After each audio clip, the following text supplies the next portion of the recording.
Bismillahirrahmanirrahim. Kali ini kita akan masih membahas FR SKB Pedagogik untuk semua formasi guru. Soal yang pertama,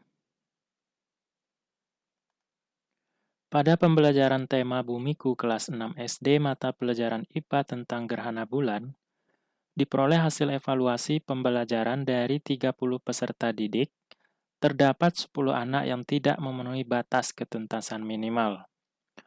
Program remedial yang tepat dalam kasus tersebut adalah A. Memberikan bimbingan atau tugas secara kelompok menggunakan lembar kerja peserta didik. B. Memberikan tugas latihan dengan memanfaatkan tutor sebaya. C. Memberikan tugas individu membuat gambar gerhana bulan disertai penjelasan. D. Memberikan pembelajaran ulang di kelas. Atau E. Menjelaskan kepada peserta didik satu persatu. Jawaban yang tepat adalah yang A, yaitu memberikan bimbingan atau tugas secara kelompok menggunakan lembar kerja peserta didik. Nah, kita cari terlebih dahulu persentase siswa yang tidak tuntas. Ada 10 siswa yang tidak tuntas dari 30 siswa. Nah, sehingga persentasenya 10/30 dikali 100%. Sama dengan 33,33%. Nah, kita lihat bentuk pelaksanaan pembelajaran remedial. Yang pertama, pemberian pembelajaran ulang dengan metode dan media yang berbeda jika jumlah peserta yang mengikuti remedial lebih dari 50%. Nah, yang tadi kita dapat 33,33%, ini nggak lebih dari 50%. Kemudian yang kedua, pemberian bimbingan secara khusus, misalnya bimbingan perorangan jika jumlah peserta didik yang mengikuti remedial maksimal 20%. Jadi, paling banyak adalah 20%. Tadi kita dapat 33%. Yang ketiga, pemberian tugas-tugas kelompok jika jumlah peserta yang mengikuti remedial lebih dari 20%, tetapi kurang dari 50%. Jadi rentangnya dari 20 sampai 50%. Jadi soal kita yang pertama ini berada di poin yang ketiga. 4. Pemanfaatan tutor teman sebaya. Nah, sehingga jawabannya yang tepat adalah yang A. Ya, karena dia berada di 20%, tapi kurang dari 50%, sehingga diberikan tugas-tugas kelompok. Lanjut ke soal yang kedua. Dalam kaitannya dengan hasil analisis butir soal dari tingkat kesukaran, ada pendapat menyatakan bahwa soal-soal yang dianggap baik adalah soal-soal yang mempunyai tingkat kesukaran yang sedang. Adapun soal-soal yang sangat sukar memiliki kemungkinan tindak lanjut kecuali, berarti yang bukan. Yang A, butir soal tersebut di-drop atau dikeluarkan dan tidak digunakan lagi dalam tes-tes hasil belajar yang akan datang. Yang B, diteliti ulang, dianalisis sehingga dapat diketahui faktor-faktor penyebabnya. C, digunakan pada tujuan penyelenggaraan tes yang sifatnya sangat ketat. Yang D, digunakan sebagai soal dalam program pengayaan. Atau E, tetap digunakan dalam tes hasil belajar sebagai soal level tinggi. Jawaban yang tepat adalah yang E, yaitu tetap digunakan dalam tes hasil belajar sebagai soal level tingkat tinggi. Kita lihat penjelasannya.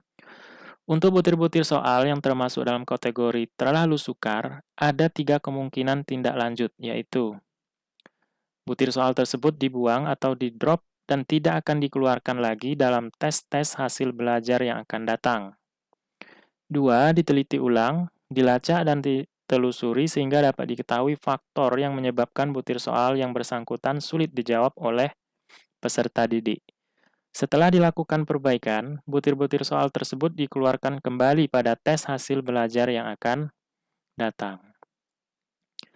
Ketiga, haruslah dipahami bahwa tidak setiap butir soal yang termasuk dalam kategori sukar itu sama sekali tidak memiliki kegunaan. Butir-butir soal yang terlalu sukar itu sewaktu-waktu masih dapat diambil manfaatnya, yaitu dapat digunakan dalam tes-tes, terutama tes seleksi yang sifatnya sangat ketat. Dalam arti, sebagian besar dari peserta tes atau peserta didik tidak akan diluluskan dalam tes seleksi tersebut. Yang keempat, digunakan untuk program pengayaan. Selanjutnya soal yang ketiga. Fungsi kalender pendidikan atau KALDIK dalam kegiatan pendidikan atau pembelajaran kecuali A. Mendorong efektivitas dan efisiensi proses pembelajaran di sekolah. B. Menyerasikan ketentuan mengenai hari efektif dan hari libur sekolah. C. Persiapan dalam mengajar agar lebih rapi dan terorganisir. D. Pedoman dalam menyusun kegiatan pembelajaran di sekolah. Atau E. Pedoman menyusun program tahunan. Jawaban yang tepat adalah yang C. Persiapan dalam mengajar agar lebih rapi dan terorganisir. Yang kecuali ya, yang bukan fungsi KALDIK. Kita lihat, adapun fungsi kalender pendidikan, yaitu untuk mendorong efektivitas dan efisiensi proses pembelajaran di sekolah. Sebagai pedoman dalam penyusunan program tahunan atau PROTA, program semester atau PROMES, silabus, dan rencana pelaksanaan pembelajaran atau RPP. Kemudian, menyelaraskan antara ketentuan hari efektif dengan hari libur sekolah. Selanjutnya, pedoman dalam menyusun kegiatan pembelajaran di sekolah. Soal yang keempat. Nadia adalah anak yang rajin, memiliki sikap yang baik, dan bahkan sering mewakili dalam kegiatan Olimpiade Sains Biologi.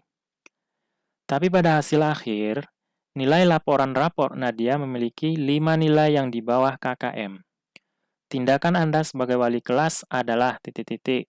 A. Siswa tersebut tetap naik kelas dengan pertimbangan peserta OSN. B. Meminta masukan dari guru-guru terkait naik apa tidaknya. C. Mendiskusikan dengan orang tua Nadia terkait masalah ini. D. Tidak naik kelas karena tidak memenuhi kriteria kenaikan kelas. Yang E. Memohon guru mapel yang tidak lulus KKM untuk bisa tuntas. Jawaban yang tepat adalah yang D. Tidak naik kelas karena tidak memenuhi kriteria kenaikan kelas.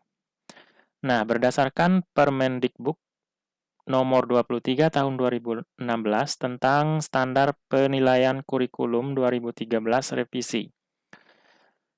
Kriteria kenaikan kelas ditentukan oleh satuan pendidikan dengan ketentuan minimal 1. Menyelesaikan seluruh program pembelajaran dalam 2 semester pada tahun pelajaran yang diikuti. Mencapai tingkat kompetensi yang dipersyaratkan minimal sama dengan KKM. Ketiga, mencapai nilai sikap untuk semua mata pelajaran minimal baik. Tidak terdapat nilai kurang dari KKM maksimal pada 3 mata pelajaran. Yang kelima, ketidakhadiran siswa tanpa keterangan maksimal 15% dari jumlah hari efektif. Nah, kasus soalnya adalah ya, ada 5 Nadia yang tidak lulus atau tidak lulus KKM, sehingga berdasarkan peraturan ini, maka Nadia tetap tidak naik kelas. Ya, poin yang keempat. Oke. Selanjutnya soal yang kelima. Terdapat siswa yang mengeluhkan kepada guru bahwa dalam tugas-tugas kelompok seringkali dipaksa teman-temannya untuk menyelesaikan tugas itu sendirian. Hal ini karena siswa tersebut selain pandai, juga anak orang berada sehingga kebutuhan-kebutuhan dalam mengerjakan tugas mudah dipenuhi. Menanggapi hal tersebut, Anda, A. Memfasilitasi pertemuan anggota kelompok agar tidak terjadi pemaksaan dan semua anggota berkontribusi dalam mengerjakan tugas kelompok. B. Meningkatkan pemantauan proses kerja kelompok dan menginformasikan hasil evaluasi serta keterlibatan setiap anggota kelompok dalam kerja kelompok. C. Memberikan teguran kepada siswa-siswa yang enggan terlibat dalam kerja kelompok agar tidak mengulangi perbuatannya. D. Merekomendasikan kepada guru bimbingan dan konseling untuk mengajarkan keterampilan bekerja sama pada kelas siswa tersebut. Atau E. Menyuruh siswa tersebut menerima perlakuan teman-temannya daripada mereka membulinya. Jawaban yang tepat adalah yang B, yaitu meningkatkan pemantauan proses kerja kelompok dan menginformasikan hasil evaluasi serta keterlibatan setiap anggota dalam kerja kelompok. Nah, guru tidak sekedar memantau, tetapi juga melakukan dan menginformasikan hasil evaluasi pembelajarannya.